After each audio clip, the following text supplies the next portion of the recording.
Jail में बंद SP नेता आजम खान ने इंडी गठबंधन के नेताओं पर मुस्लिम लीडरशिप को खत्म करने का आरोप लगाया है। रामपुर के एसपी जिलाध्यक्ष अजय सागर के लेटर पैड पर आजम खान का संदेश जारी किया गया है, जिसमें आजम खान ने रामपुर की बर्बादी का मुद्दा उठाया है।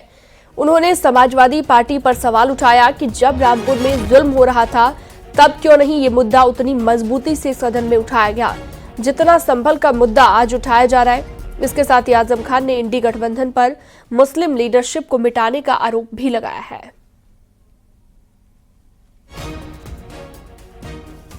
विशाल हमारे साथ फोनलाइन पर जुड़ गए हैं रामपुर संवाददाता ज्यादा जानकारी के साथ। विशाल, आजम खान ने जो सवाल उठाए हैं और साथ ही समाजवादी पार्टी पर भी आरोप लगाए, इंडी गठबंधन पर भी आरोप लगाए, किस तरह से देखा जाए, किस तरह से चर्चाएं हो रही है अब राजनीतिक गलियारों में? बिल्कुल, देखिए, आजम खान जो भी बयान देते हैं उसको लेकर के हमेशा चर्चाओं में रहते हैं। वो कुछ ना कुछ ऐसा बोलते हैं जिससे समाजवादी पार्टी की जो है वो धड़कनें तेज हो जाती हैं। तो एक बार फिर आजम खान के समाजवादी पार्टी रामपुर के जो जिलाध्यक्ष हैं अजय सागर, उन्होंने एक लेटर पैड, अपने लेटर पैड पे आजम खान का जेल से भेजा हुआ संदेश जो है वो जारी किया है। और उन्होंने साथ ही कहा है कि रामपुर में हुए जुल्म और बर्बादी का मुद्दा संसद में समाजवादी पार्टी उतनी मजबूती से उठाए जितना संभल का। तो जाहिर बात है, उन्होंने एक तरफ समाजवादी पार्टी का जो है पर को लेकर के सीधे सीधे अखिलेश यादव पर निशाना साधा है कि अखिलेश यादव जो है समाजवादी रामपुर का मुद्दा उसी तरह से उठाए जैसे वो संभल का मुद्दा उठा रहे हैं। साथ ही उन्होंने इंडिया गठबंधन जो है उसको भी क्या कहते हैं निशाने पे लिया। उन्होंने कहा है कि इंडिया रामपुर की बर्बादी पर इंडिया गठबंधन पूरी तरह से तमाशबीन रहा, खामोश बना रहा। साथ ही मुस्लिम लीडरशिप को मिटाने का काम करता रहा। तो सीधे सीधे आजम खान का निशाना समाजवादी पार्टी और इंडिया गठबंधन को लेकर के है। साथ ही उन्होंने ये कहा कि बेसहारा, अलग अलग और अकेला, खाक व खून में नहाया हुआ अधिकार, इबादत गांव को विवादित बनाकर समाप्त करना इत्यादि कई उन्होंने ऐसे आरोप लगाए हैं। और साथ ही उन्होंने कहा कि अगर इस तरह की कोई भी बात है तो देश की दूसरी बड़ी आबादी जो है उसको कुछ ना कुछ सोचना पड़ेगा।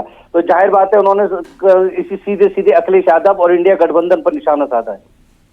ठीक है, लेकिन अपने आप में ये सवाल भी है कि रामपुर की बर्बादी का जैसे उन्होंने जिक्र किया कि इसे उतने पुरजोर तरीके से क्यों नहीं उठाया गया।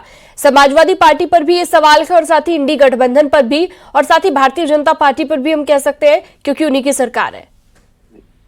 बिल्कुल, देखिए, जिस तरह से रामपुर में उपचुनाव हुआ, उपचुनाव को लेकर के जिस तरह समाजवादी पार्टी ने आरोप लगाए, उन आरोपों को लेकर के रामपुर से आरोप उठे। लेकिन समाजवादी पार्टी सीधे सीधे आजम खान का आरोप है कि जो एनआरसी में भी यहाँ जिस तरह का बवाल हुआ था उसको लेकर के संसद में मुद्दा, और कहीं ना कहीं उनका इशारा है कि वो मुद्दा उठाना चाहिए। साथ ही उपचुनाव में लेकर के जो रामपुर में हुआ उसको कभी मुद्दा उनको उठाना चाहिए।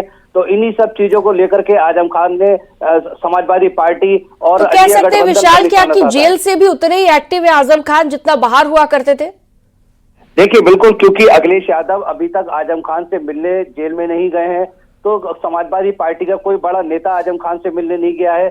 और अगर हम चंद्रशेखर की बात करें, चंद्रशेखर आजाद जो है वो आजम खान से मिलने गए हैं। अखिलेश यादव भले ही आजम खान की पत्नी से रामपुर आकर के मिले, क्योंकि सीधे सीधे ये भी माना जा रहा है जिस तरह से चंद्रशेखर आजम खान के बेटे से मिलने हरदोई सीतापुर जेल गए थे, उसके बाद उन्होंने क्या कहते हैं सीधे अखिलेश यादव जो कुंदरकी में उपचुनाव चल रहा था उसके बाद चुनाव प्रचार के दौरान समाप्त करने के बाद तो सीधे रामपुर आए थे और आजम खान की फैमिली से मिले थे। तो कहीं ना कहीं देखा जा रहा है कि अखिलेश यादव की जिस तरह से अभी नाराजगी आजम खान को जो अखिलेश यादव से अपनी मान रहा है कि आजम खान जो है अखिलेश यादव से नाराज है और इसीलिए जेल से एक संदेश भेजा है कि कहीं ना कहीं मुस्लिम लीडरशिप को खत्म करने की कोशिश है अगर इस तरह से गठबंधन करेगा। ठीक है, बहुत शुक्रिया तमाम जानकारी के लिए, आपका बातचीत के लिए विशाल सक्सेना।